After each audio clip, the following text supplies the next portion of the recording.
ರಾಜ್ಯದಲ್ಲಿ ಈ ನೀಟ್ ಅಕ್ರಮದ ವಿರುದ್ಧ ಒಂದು ಹೊಸ ಅಭಿಯಾನ ಶುರುವಾಗಿದೆ.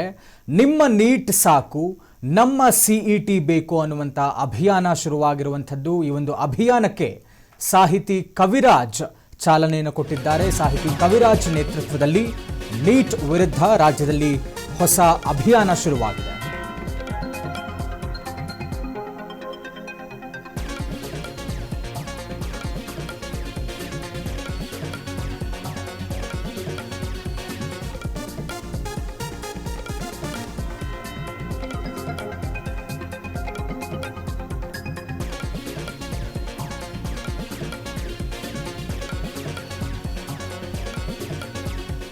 ನೀಟ್ ಅಕ್ರಮದ ವಿರುದ್ಧ ಈಗ ದೇಶವ್ಯಾಪಿ ಬೇರೆ ಬೇರೆ ರೂಪಗಳಲ್ಲಿ ಬೇರೆ ಬೇರೆ ದಾರಿಗಳಲ್ಲಿ ಈಗ ಇದನ್ನು ವಿರೋಧಿಸಿ ಅಭಿಯಾನಗಳು ಶುರುವಾಗ್ತಾ ಇರುವಂಥದ್ದು. ರಾಜ್ಯದಲ್ಲಿ ಒಂದು ಹೊಸ ಅಭಿಯಾನ ಶುರುವಾಗಿದೆ. ನಿಮ್ಮ ನೀಟ್ ಸಾಕು, ನಮ್ಮ ಸಿಇಟಿ ಬೇಕು ಅನ್ನುವಂಥದ್ದು. ಸಾಹಿತಿ ಕವಿರಾಜ್ ನೇತೃತ್ವದಲ್ಲಿ ಈ ಒಂದು ಅಭಿಯಾನ ಶುರುವಾಗಿರುವಂಥದ್ದು.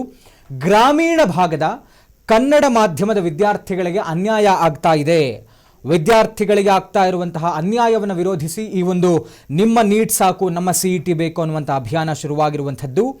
ವೈದ್ಯಕೀಯ ಪ್ರವೇಶಕ್ಕೆ ಈ ಮುಂಚೆ CETA for both things, engineering ಮತ್ತು ಮೆಡಿಕಲ್ ಫೀಲ್ಡ್ಗೆ ಹೋಗುವಂಥ ಇಬ್ಬರಿಗೂ ಕೂಡ ಇದೇ ಒಂದು ಎಕ್ಸಾಮಿನೇಷನ್ ಆಗಿತ್ತು. ಬಟ್ ತದನಂತರದಲ್ಲಿ ಒಂದಷ್ಟು ಬದಲಾವಣೆಯ ಸಂದರ್ಭದಲ್ಲಿ ಇದು ಕೇಂದ್ರ ಮಾಡ್ತಾ ಇರುವಂತಹ ನೀಟ್ ಎಕ್ಸಾಮಿನೇಷನ್ನ ಮೆಡಿಕಲ್ಗೆ ಕಂಪಲ್ಷನ್ ಮಾಡಿದ್ರು. ಹೀಗಾಗಿ ಮತ್ತೆ ಈ ಹಿಂದೆಯ ರೀತಿಯಲ್ಲೇ ವೈದ್ಯಕೀಯ ಪ್ರವೇಶಕ್ಕೆ ಸಿಇಟಿಯನ್ನೇ ಮರುಜಾರಿಗೊಳಿಸುವಂತೆ ಈಗ ಈ ಒಂದು ಅಭಿಯಾನದ ಮುಖಾಂತರ ಒತ್ತಾಯವನ್ನು ಮಾಡಲಾಗ್ತಾ ಇದೆ. ಅದರಲ್ಲೂ ಕೂಡ ಪ್ರಮುಖವಾಗಿ ಎಲ್ಲರೂ ಕೂಡ ಇಂಗ್ಲಿಷ್ ಮೀಡಿಯಂನಲ್ಲಿ ಓದಿರೋದ್ರಿಲ್ಲ, ಹಳ್ಳಿ ಭಾಗದ ಜನ ಇರ್ತಾರೆ, ಜೊತೆಗೆ ಕನ್ನಡ ಮಾಧ್ಯಮದಲ್ಲಿ ಓದಂತಹ ವಿದ್ಯಾರ್ಥಿಗಳಿರ್ತಾರೆ.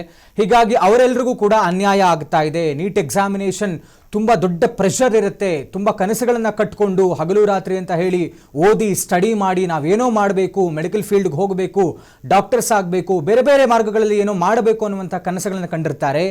ಈ ರೀತಿ ಇಲಾಖೆಯ ವೈಫಲ್ಯಗಳ ಮಧ್ಯದಲ್ಲಿ, ಇಲಾಖೆಯಿಂದ ಆಗುವಂಥ ಈ ಒಂದು ಇಷ್ಟೊಂದು ವೈಫಲ್ಯಗಳು, ಅವಾಂತರಗಳಿಂದ ವಿದ್ಯಾರ್ಥಿಗಳು ತಮ್ಮ ಭವಿಷ್ಯವನ್ನೇ ಹಾಳು ಮಾಡಿಕೊಳ್ತಾರೆ. ಜೊತೆಗೆ ಕನಸುಗಳು ನುಚ್ಚುನೂರಾಗುತ್ತೆ, ಅದರಿಂದ ಮನನೊಂದುತ್ತಾರೆ. ಅದು ಒಂದು ರೀತಿಯಲ್ಲಿ ಅವರ ಮೇಲೆ ಪ್ರಭಾವವನ್ನು ಬೀರುತ್ತೆ, ಆತ್ಮಹತ್ಯೆವರೆಗೂ ಕೂಡ ಹೋಗ್ತಾರೆ. ಇಷ್ಟೆಲ್ಲ ಸಮಸ್ಯೆಗಳಾಗ್ತಾ ಇದೆ. ದೇಶವ್ಯಾಪಿ ಇಷ್ಟು ದೊಡ್ಡ ಸಮಸ್ಯೆಯನ್ನು ತಂದಿಟ್ಟುಬಿಟ್ಟಿದೆ ನೀಟ್ ಎಕ್ಸಾಮಿನೇಷನ್, ಪೇಪರ್ ಲೀಕೇಜ್. ಹೀಗಾಗಿ ಈ ಹಿಂದೆ ಏನಿತ್ತಲ್ಲ ಸಿಇಟಿ ಎಕ್ಸಾಮಿನೇಷನ್, ಸಿಇಟಿಯಲ್ಲಿ ಭಾಷೆ ವಿಚಾರದಲ್ಲೂ ಬೇಕಾದಷ್ಟು ಆಪ್ಷನ್ಸ್ ಇದ್ದಾವೆ. ಕನ್ನಡದಲ್ಲೂ ಆಪ್ಷನ್ಸ್, ಇಂಗ್ಲಿಷ್ನಲ್ಲಿ ಆಪ್ಷನ್ಸ್, ಎಲ್ಲದರಲ್ಲೂ ಆಪ್ಷನ್ಸ್ ಇದೆ. ನೀಟಲ್ಲಿ ಆ ಥರ ಆಪ್ಷನ್ಸ್ ಇಲ್ಲ. ಹೀಗಾಗಿ ಗ್ರಾಮೀಣ ಭಾಗದವರಿಗೆ, ಜೊತೆಗೆ ಕನ್ನಡ ಮಾಧ್ಯಮದಲ್ಲಿ ಓದಂಥವ್ರಿಗೂ ಕೂಡ ಅನುಕೂಲ ಆಗುತ್ತೆ. ಮರುಜಾರಿ ಮಾಡಿ ಅದನ್ನು. ನೀಟ್ ಬೇಕಾಗಿಲ್ಲ ನಮಗೆ, ನಿಮ್ಮ ನೀಟ್ ಬೇಕಾಗಿಲ್ಲ, ನಮ್ಮ ಸಿಇಟಿಯೇ ಸಾಕು. ಮತ್ತೆ ಫಾರ್ ಬೋತ್ ಇಂಜಿನಿಯರಿಂಗ್ ಮತ್ತು ಮೆಡಿಕಲ್ಗೆ ಇದೇ ಒಂದು ಸಿಇಟಿ ಪರೀಕ್ಷೆಯನ್ನೇ ಮತ್ತೆ ಮರುಜಾರಿಗೊಳಿಸಿ ಅನ್ನುವಂಥ ಒಂದು ಒತ್ತಾಯವನ್ನು ಮಾಡೋದಕ್ಕೆ, ಆಗ್ರಹವನ್ನು ಮಾಡೋದಕ್ಕೆ ಈಗ ರಾಜ್ಯದಲ್ಲಿ ಒಂದು ಅಭಿಯಾನ ಶುರುವಾಗಿರುವಂಥದ್ದು. ಚಿತ್ರಸಾಹಿತಿ ಕವಿರಾಜ್ ನೇತೃತ್ವದಲ್ಲಿ ಈ ಒಂದು ಅಭಿಯಾನ ಶುರುವಾಗಿರುವಂಥದ್ದು. ನೋಡಬೇಕು ಈ ಒಂದು ಅಭಿಯಾನಕ್ಕೆ ಎಷ್ಟು ಜನ ವಿದ್ಯಾರ್ಥಿಗಳು ಮತ್ತು ಏನು ಇಷ್ಟೆಲ್ಲ ದೇಶವ್ಯಾಪಿ ಆದಂತಹ ಪ್ರತಿಭಟನೆಗೆ ಏನು ದೊಡ್ಡ ಮಟ್ಟದಲ್ಲಿ ಕ್ರಾಂತಿ ಆಯ್ತಲ್ಲ, ಇದಕ್ಕೆ ಬೆಂಬಲಿಸಿದಂತಹ ಎಲ್ಲರೂ ಕೂಡ ಅಗೈನ್ ರಾಜ್ಯದಲ್ಲೂ ಕೂಡ ಬೇಕಾದಷ್ಟು ಕಡೆ ಈ ನೀಟ್ ಅಕ್ರಮವನ್ನು ವಿರೋಧಿಸಿ ಪ್ರತಿಭಟನೆಗಳು, ಹೋರಾಟಗಳು ನಡೆದಿದ್ವು. ಅದೇ ರೀತಿಯಾಗಿ ಈ ಅಭಿಯಾನಕ್ಕೂ ಕೂಡ ಇಸ್ ದಟ್ ಅಗೈನ್ ಸೋಷಿಯಲ್ ಮೀಡಿಯಾಗಳಲ್ಲಿ ಅಷ್ಟೇ ಪ್ರಭಾವ ಬೀರೋದಕ್ಕೆ ಸಾಧ್ಯ ಇದೆಯಾ? ನೋ. ಹೀಗಾಗಿ ಅದು ಕಾರ್ಯರೂಪಕ್ಕೆ ಬರಬೇಕು ಅಂತಂದರೆ ಆನ್ ಗ್ರೌಂಡ್ ಬರಬೇಕಾಗತ್ತೆ. ಹೀಗಾಗಿ ಇದಕ್ಕೂ ಕೂಡ ಇಷ್ಟರ ಮಟ್ಟಕ್ಕೇನೆ ಈ ಒಂದು ಅಭಿಯಾನಕ್ಕೆ ಬೆಂಬಲ ಸಿಕ್ಕರೆ ಖಡಾಖಂಡಿತವಾಗಿಯೂ ಕೂಡ ಈ ಒಂದು ನಿಮ್ಮ ನೀಟ್ ಬೇಡ, ನಮ್ಮ ಸಿಇಟಿ ಸಾಕು, ನಿಮ್ಮ ನೀಟ್ ಸಾಕು, ನಮ್ಮ ಸಿಇಟಿ ಬೇಕು ಅನ್ನುವಂಥ ಅಭಿಯಾನ ಏನಿದೆಯಲ್ಲ, ಇದು ಬಹುಶಃ ಇದು ಕೂಡ ಯಶಸ್ವಿ ಆಗತ್ತೆ. ಇದು ಅಗೈನ್ ರಾಜ್ಯ ಸರ್ಕಾರಗಳು ಅವರಿಗೆ ಒತ್ತಾಯ ತರಬೇಕಾಗತ್ತೆ, ಕೇಂದ್ರದ ಮೇಲೆ ಒತ್ತಡ ತರಬೇಕಾಗತ್ತೆ. ಕೇಂದ್ರ ಸರ್ಕಾರದವರು ಕೂಡ ಈ ವಿಚಾರವಾಗಿ ಪರಿಗಣಿಸಬೇಕಾಗತ್ತೆ, ಗಂಭೀರವಾಗಿ ನೋಡಬೇಕಾಗತ್ತೆ. ಇದು ದೇಶವ್ಯಾಪಿ ತರಬೇಕಾದಂತಹ ಬದಲಾವಣೆ. ಎಕ್ಸಾಮಿನೇಷನ್ಸ್ ಎಲ್ರಿಗೂ ಒಂದೇ ಅಂತ ರೀತಿ ಮಾಡಿದಾಗ ಬೇರೆ ಬೇರೆ ರಾಜ್ಯಗಳಲ್ಲಿ ಬೇರೆ ಬೇರೆ ಭಾಷೆ ಮಾಧ್ಯಮಗಳಲ್ಲಿ ಓದಿರ್ತಾರೆ ಅವರು. ಹೀಗಾಗಿ ಅದೆಲ್ಲರಿಗೂ ಕೂಡ ಕಷ್ಟ ಆಗುತ್ತೆ, ಗ್ರಾಮೀಣ ಭಾಗದವ್ರಿಗೆ ಕಷ್ಟ ಆಗುತ್ತೆ. ಈ ವಿಚಾರವನ್ನೇ ಇಟ್ಕೊಂಡು ಈಗ ಅಭಿಯಾನವನ್ನು ಶುರು ಮಾಡಿರುವಂಥದ್ದು ಕವಿರಾಜ್ ಅವರು.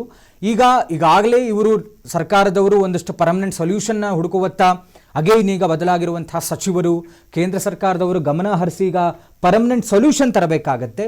ಹೀಗಾಗಿ ಈ ವಿಚಾರದಲ್ಲೂ ಕೂಡ ಏನಾದರೂ ಗಮನ ಹರಿಸ್ತಾರ ಅನ್ನುವಂಥದ್ದನ್ನು ನಾವು ಕಾದು ನೋಡಬೇಕಾಗಿದೆ.